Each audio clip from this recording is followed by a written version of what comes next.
Hey, and we're live. Well, for whatever it's worth. So today we are going to be discussing X-Men 97. What is X-Men 97 exactly? So it's what it is it's available on Disney Plus, and it is a continuation, at least I think so, of the animated series that broadcast in on Fox Kids. I think it was. Is it Fox Kids, guys? It was Yes, Fox Kids. it A was million yes. years ago. So your grandfather used to watch this, kiddies, and now they brought it back. We knew it was coming back, but now that they've released like what I think it's like 5 episodes, 4. four. Okay, 4 episodes. I wanted to get some of your opinions, like everything from style to how things look, and just how things seem to flow. And so wanted to get your opinions on it, guys. Hit it. Go for it. Well, at least for me, like ever since this came back, I've been going X-Men crazy. Like this is very reminiscent of Fox's Saturday morning cartoon block. All that's missing is Eek the Cat right now. But but what I love about this series is like it's a modernized version of the look of that animation style. Like it was something about that animation style of X-Men in 93 where it was like dark and gritty and grim, and this series seems to capture that same essence very well while also modernizing it. And as I'm watching this series and looking at it, I can tell obviously they're using some modernized animation techniques, using some CG and everything, but it captures the vibe of the original series so well. I can honestly like add it to my DVD collection and watch it like straight through as if it never skipped a beat. And so like I'm really happy of what they did with this series and where they picked up. I don't know if I want to jump into too much spoiler territory since it's new, but we really see the X-Men, grow up in another level here and having to, take on more responsibility and of course, um, you know, um, just pick up the pieces and continue the fight in a different way. So like I'm really digging this series every Wednesday, almost like Saturday mornings, but now it's on, Wednesdays. I tune in to Disney Plus and catch the latest episodes, and it's been fantastic so far. Let's see, I I I had a much more measured reaction to watching the first episode of this because it kind of felt like, hey, yeah, it is just like it's like like the original series. I remember it, with the same kind of like overwrought dramatics and stuff that appealed to me as a kid, but I've since grown out of it. At least it just kind of felt like it's a kind of throwback that probably worked a bit too hard in capturing the spirit of what it was trying to emulate to the point where it just kind of I I just that's just the first episode just kind of felt like very formulaic and kind of pat and just kind of like, hey, it's exactly like X-Men as you remembered, only things are just not quite there. Like some of the voice acting is solid, I think. The guy they got for Cyclops, sounds right in my head as it's Jennifer Hale as Jean Grey. Um, Gambit sounded a bit off, as does Beast, and even though I know he's the same guy who did him back in the '90s, you can hear all the age in Cal Dodd's voice. I mean, he still has gets Wolverine's grumpiness down really well, but it just kind of feels like it's just not the same. It's like that was the impression I got with that first episode, but surprisingly, things actually picked up a lot more with episode two because they aren't adapting like storylines exactly, but they are doing like very broad strokes here. And we'll say they bring Magneto back here in a way that emulates his face turn in the comics way back in the day. And and overall, it's like I think it does a good job of getting across the X-Men's themes better here, and also Magneto's actual desire for like I don't say like desire for redemption, but just like, hey, I'm gonna do right by my old buddy Charles here, and it had some like more complex ideas. I think grappled with better, and I also like Magneto just like signing off to the to the panel of judges that are like judging him at the UN. It's like that stuff he said there, like it's like really hit home, and I thought it was okay. This is stuff I can get behind.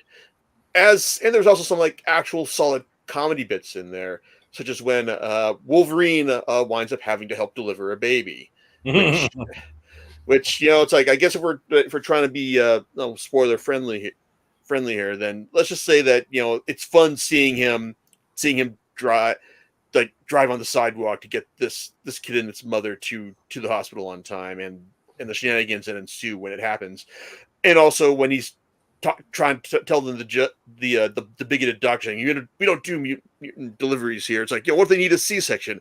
Wolverine's like, also you a C-section. That made me laugh. Yeah. Yeah. And like the other two episodes followed, weren't on the same level, but they were still, interesting in their own way.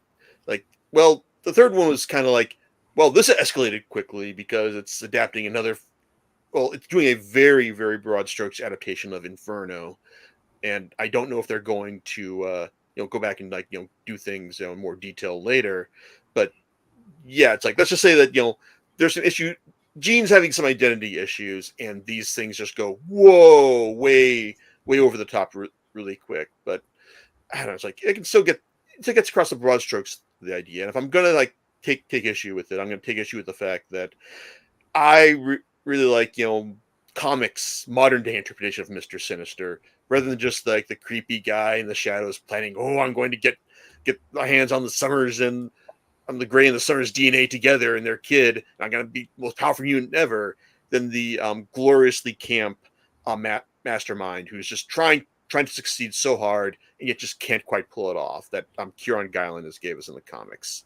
That's what I would have liked to have seen here, but well, I guess like there's probably a lot of fans here who just like Kieran, who like Mr. Sinister's camp now. Yeah, it's like that was my thing, and also the bit at the end with the final episode with Jubilee and Sunspot going through the Motendo, which is like that was cute, and Mojo doing his own video game system. That's a clever idea, and then you get the bit with Storm and Forge, which it's adapting another famous X-Men storyline. Even though, like, I'm pretty sure, like, what would people think about the end of that episode where things go weird? But then again, like, I haven't read this like storyline in question. My bad. It's like all I know is that it's like it's really, really well respected, and like people were kind of like over the moon when they heard it was going to be adapted into this into the series. And overall, like this first half is still pretty solid. So looking forward to seeing how it wraps up next week. And I guess now that I've watched these four, I can see myself just keep going through the rest of them. Even though it's like I said, like episode 2 is the definite standout of this bunch so far. And I hope that like at least I hope that it's not the high point. I hope we get like more high points in like these next couple episodes, because I think it's what is it, 8 or 10 for this season? I don't know. I hope it's 10. I'm not sure what we're signed up for. 10. Oh, thank God. There's 10. Yeah. Crisis averted. Yeah. So yeah, it should be. I'll mirror a lot of your comments there, Jason. Yeah, I think that it's pretty good. And then some things where you can see where they adapted some of the classic X-Men story elements, right? So, and then threw it into this series. So, that's pretty hilarious in my way. Yeah, and I do like the comment. Yeah, you kind of Sabero laughs. Huh. But I guess maybe maybe this show would look better if I had a crappier television set. Because there are things that I notice about the animation style that kind of stick out to me. So now that's just an aesthetics thing. But there was a shift even in the original X-Men. So I can't say like, oh yeah, but there was definitely a shift in the animation style from when they started the original X-Men animation and near the Right. end series. And Myron, you know exactly what I'm talking about, right? Yeah, I think, and that's why I can't remember what happened at the end of the original series. I want to say it was either season 4 or 5, where there was kind of like a shift in the animation style. Like it was different. It wasn't really as fetching to me, to where I just kind of fell off. And then, yeah, but I mean, with this one though, I like this new series though. It's, to me, like aesthetically, it captures like, the original first, 3 seasons to me, which I thought were fantastic, and just more modernized. It's kind of hard for me to kind of really explain it, but I mean, everything from the intro having that same, guitar riff, and the same, character introductions where like Scott's glasses, blast off of his eyes, and Cyclops comes up. And there's a few more inserts into there. We see, I believe we see Morph. We see Morph. Bishop. Mhm. They've thrown them into there. And I think that Magneto. there's another sequence there that was new. We see Magneto now in the place of Professor X. And then I noticed that after they introduce the characters, they kind of show off clips of like the episode, which I don't necessarily like. Like it's kind of spoilery. Like, oh, they just show clips of what we're about to watch. But still, like the theme song is there, and that intro is just so reminiscent of what it was like Saturday mornings back in the 90s, when it was like previously on X-Men. Mhm. And they go through the recap, and then the song kicks off. Yeah. And so I'm for someone, who's watched, X-Men cartoons all his life, starting with the Sunbow series with Australian Wolverine, all the way up until now. The 90s series, obviously the best one. And then after that, the closest vibe and that I got from a good X-Men cartoon that resembled it was Wolverine and the X-Men, which came on Nickelodeon. And we only got 1 season of that. After the 90s X-Men cartoon, we got that X-Men Evolution, excuse me, which came on WB. And that was kind of like spawned from the 2000s movies, but it was like, the X-Men as teenagers and a little bit more, Dawson's Creek drama like. It was kind of whatever. I didn't really care for it, but I watched it. And so it's kind of nice to see X-Men being on the forefront again, obviously since, Mickey Mouse got that, bought Fox and got that property back. It's been a while since we've gotten some good X-Men content, and I'm just happy to have a show like this back on. Yeah. Yeah, it was it is interesting. By the way, I would have to say that that is my second slight nitpick about the intro, is that you might think it's the original song, but it's not. Oh, it's not. No. No. It's redone. The original was done with guitars and stuff. This is actually just all synthesized. So it sounds fine, by the way, but it's definitely, to my ears, I can pick it up. Oh yeah, you could tell. You could tell it's like vastly different, but still, I mean, like it is still, for me, captured. The spirit of it's there. I get it. Yeah, and I'm like, yeah, yep. If I squint and then I kind of slap my ears around, it's just like the one I remember from like when I was a kid. And that's a compliment, because it's not a bad thing. I just think that I don't know how it looks to modernize. For me, it's like nostalgic, and it's kind of interesting. I don't know how modern audiences see it. Like, okay, if you're a fan of Marvel comics and X-Men in particular, and you were like, yeah, and you went and read all the back issues and you watched all this is probably going to ring, it's going to ring pretty close to home for you anyway. But if you're a new like watcher of this, X-Men is not, I mean, I'm trying to think of like outside of like Deadpool, all right, which is it's kind of it's a bit of a stretch, but not really. Outside of Deadpool, we had the Fox movies, right? They were Fox, right? 21st Century Fox. Yeah. Mm-hmm.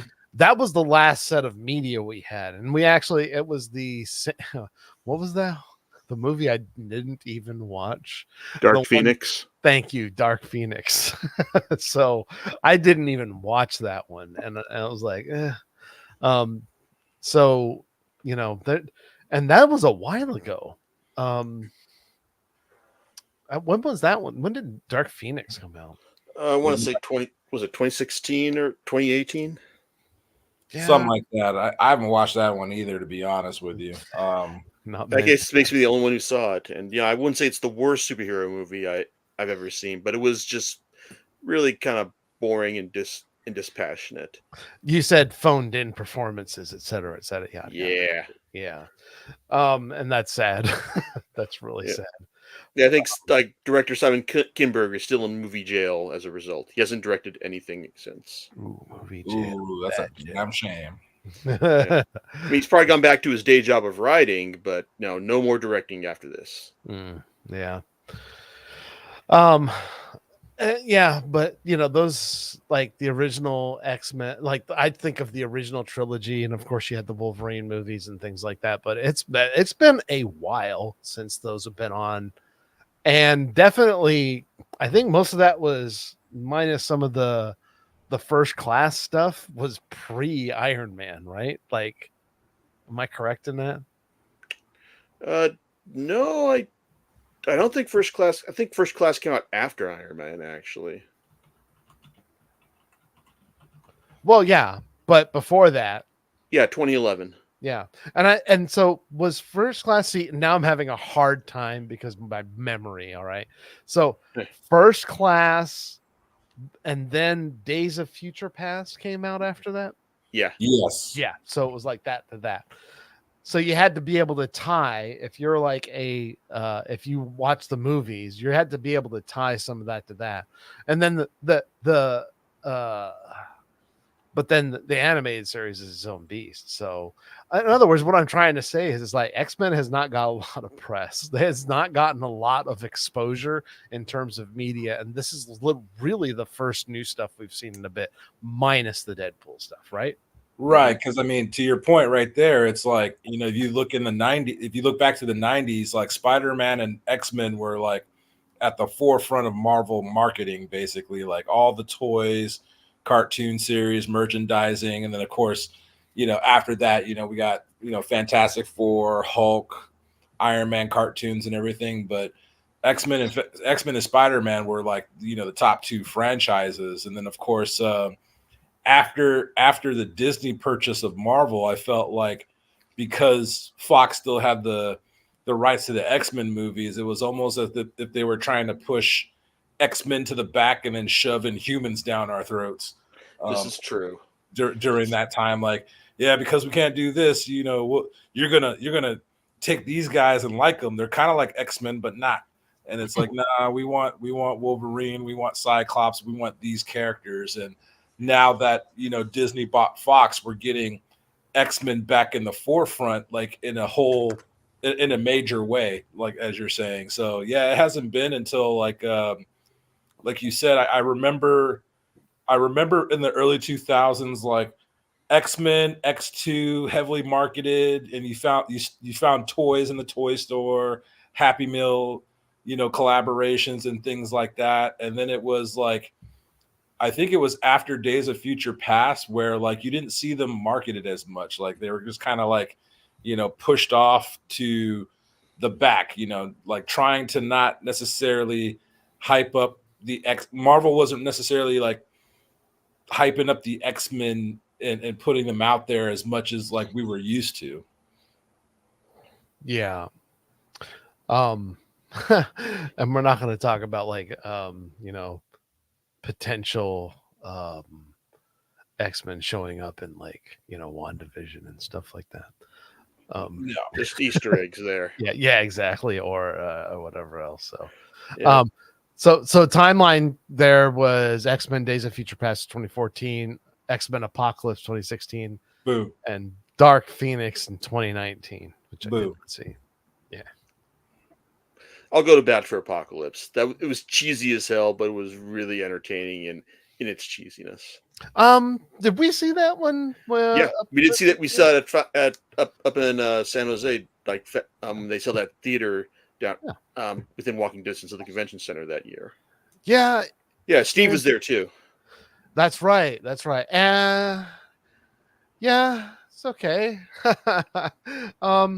Yeah, that's not perfect, but it Ridiculous. Got drowned Oscar Isaac in a bunch of silly makeup.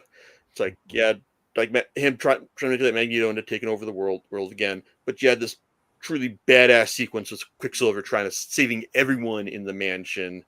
You had like Hugh Jackman as Wolverine going full feral through like in this.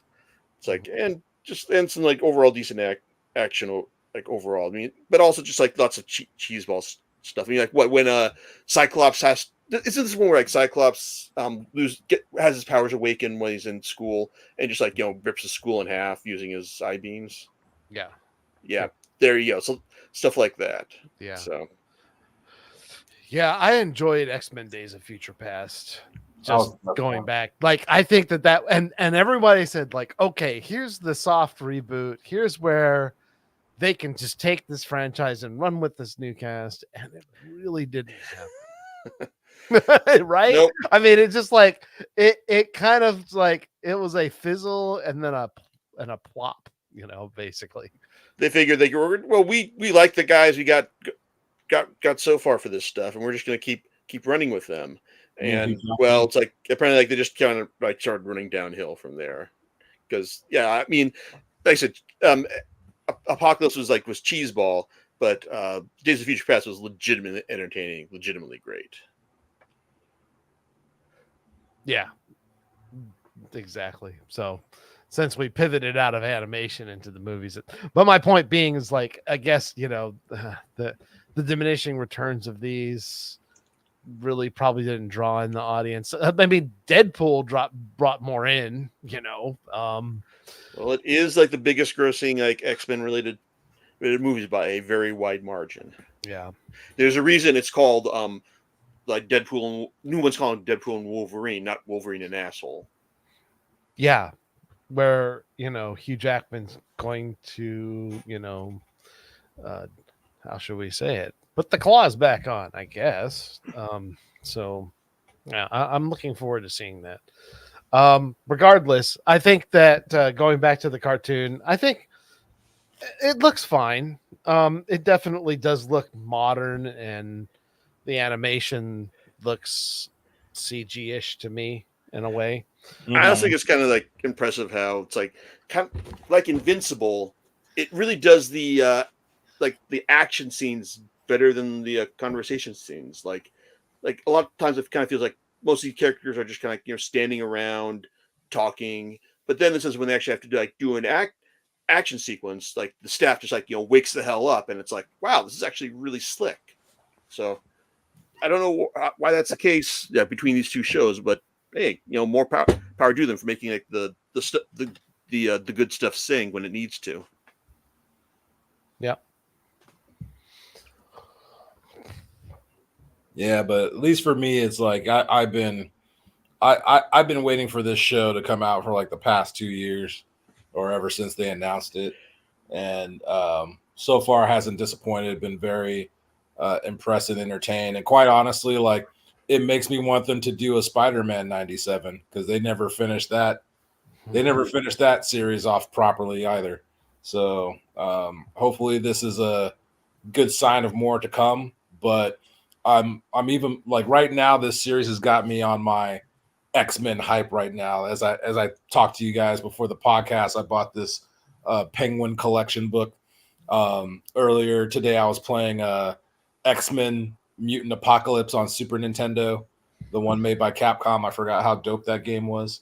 And it started making me think about, like, man, what was the last like X-Men game that came out? It's been a minute since we got, X-Men anything. So, I really hope this is the beginning of the floodgates opening on X-Men getting the exposure and love that it deserves. I mean, I felt like we started getting that more in comic book form with the whole House of X, Powers of X, really bringing that oomph back to the X-Men name. And Yep. so I really want to see that happen to the brand in other mediums as well. Yep. Well, like, it's also like the whole Krakoan era that was like heralded by those comics. Like it's winding down now, and I got like two more volumes like contributing to that. X-Men Red and Mortal X-Men, both volume 4 of both of them. And so far it's like, it's the stuff I've been reading, man. I haven't been reading every single title that comes out, like for it. But I just I pick and choose stuff that's by the writers I like, that looks also like is more key to the storylines being told, and then the rest I can just read on Marvel Unlimited if I want. But it's been but so far, like this final run has been pretty solid. And it's like I said, I appreciate any chance you give Kieran Gillen to write more Mr. Sinister. I mean, he's great with all the other members of the Quiet Council, like in Immortal X-Men, but Mr. Sinister is his baby, and I appreciate the fact that his whole tenure on Immortal X-Men has just basically been to tell the best Mr. Sinister story ever told, and that seems to be what it's coming down to here. So, but as far as but with one era ending, another era is starting, and boy, sure looks like another era of X-Men. That's all I can say, because we're leaving behind like the high concept Jonathan Hickman era, and it looks like we're getting back to basics of the X-Men just being in the world again, fighting for mutant rights in a world that hates and fears them. And even though it's got some solid talent attached to the titles that have been announced, I don't know. It's like I have to say it kind of feels difficult to like someone with like the energy to find out, oh, what's coming next, But I don't know. We'll see. It's like Gail Simone is a solid writer, so I can definitely say I'll probably be willing to buy her Uncanny X-Men. But I don't know. It's like we'll see if there's any breakout successes like in this next batch as there were in the Krakoan era. That's what I hope.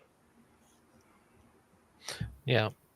Did you guys see that cabinet, the arcade 1-up thing that I sent y'all?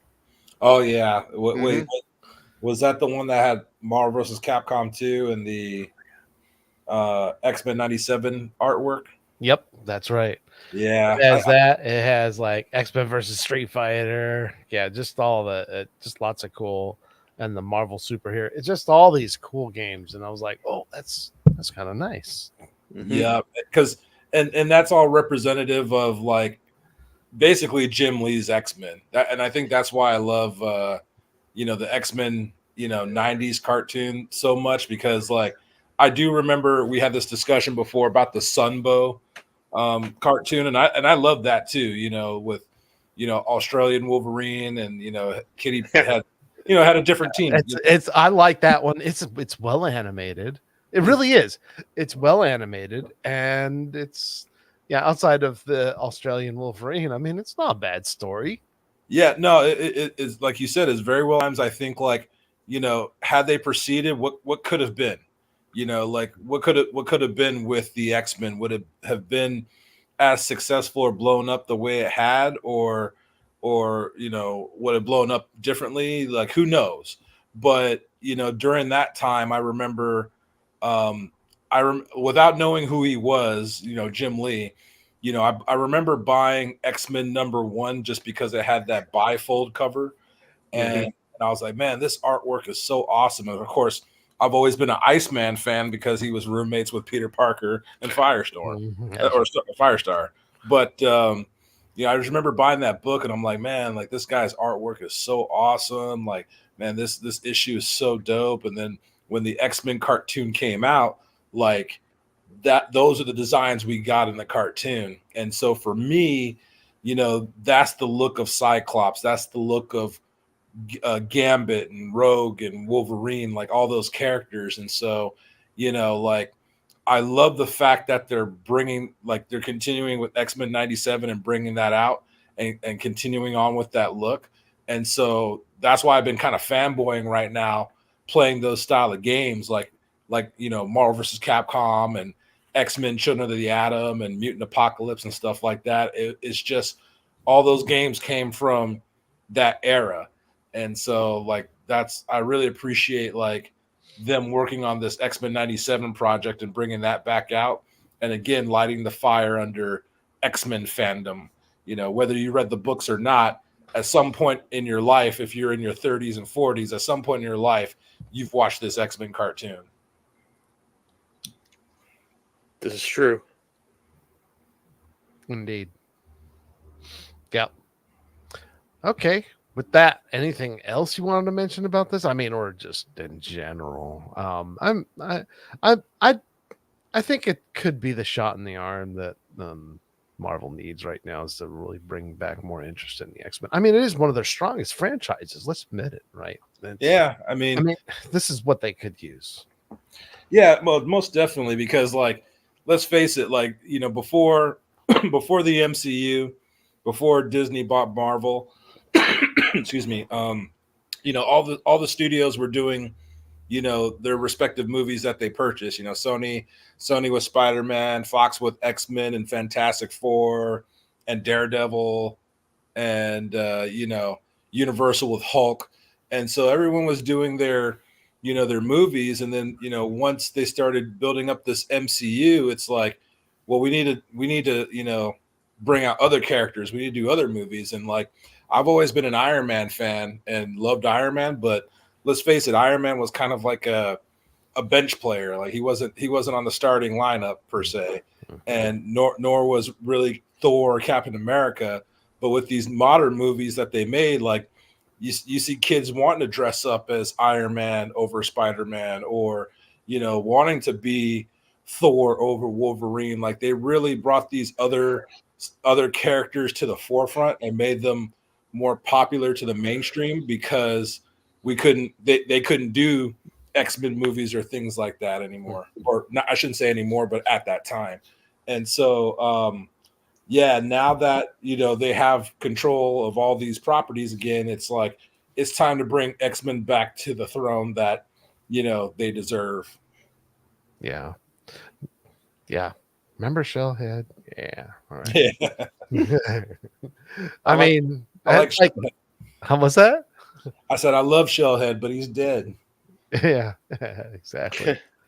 Shellhead's dead. Mm-hmm. Sorry.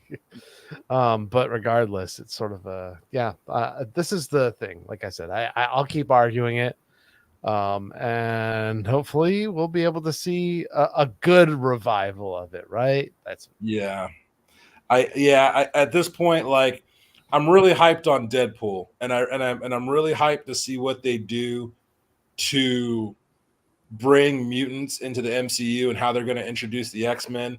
My only hope is I really kind of want them to cut ties from the Fox universe. Like, I love Hugh Jackman, and Hugh Jackman is Wolverine to us. I mean, he's been Wolverine for daggone what, 20 some years now. It's been 24 years. And so that's all well and good, but I want a fresh start. I want new actors to portray these characters and possibly have them portrayed like maybe more closely to like Jim Lee's designs. You know, doesn't have to be like, perfect or, super spot on, but I kind of want to refresh from the Fox universe, the Fox storylines, and the Fox designs, if that makes any sense. So I think you're right in that they need to like cut ties with this, and I think that well, it's good to have Hugh Jackman like come back and do like one like a victory lap for his time as Logan. I kind of hoping that this will be it, because he said that he was disappointed that he didn't get to play Wolverine as part of the Marvel universe, and hopefully this will satisfy that itch for that, for that desire he's got right there. But yeah, it's like I do think that as good as he's been, it's time to move on. And I'm sure that there's another like unknown actor as he was when he took on the role of Wolverine that could hopefully do the roles like as much justice as he did it as well. Exactly. Yep. Okay. Well, I think we've pretty much, and not that this has been too long of a podcast, but This has been one of our shorter ones. Yeah, it actually is, but it's still, I think it still fits the bill. So everyone that has any interest in producing these things or is in the power of it, and you can hear this, like they listen to this, but that's okay. We'll just say it anyway. Yeah, bring it back. Let's bring it back right. Cool. Well, thanks everyone for joining. We'll talk to you next time. Have a good weekend. Laters, everyone.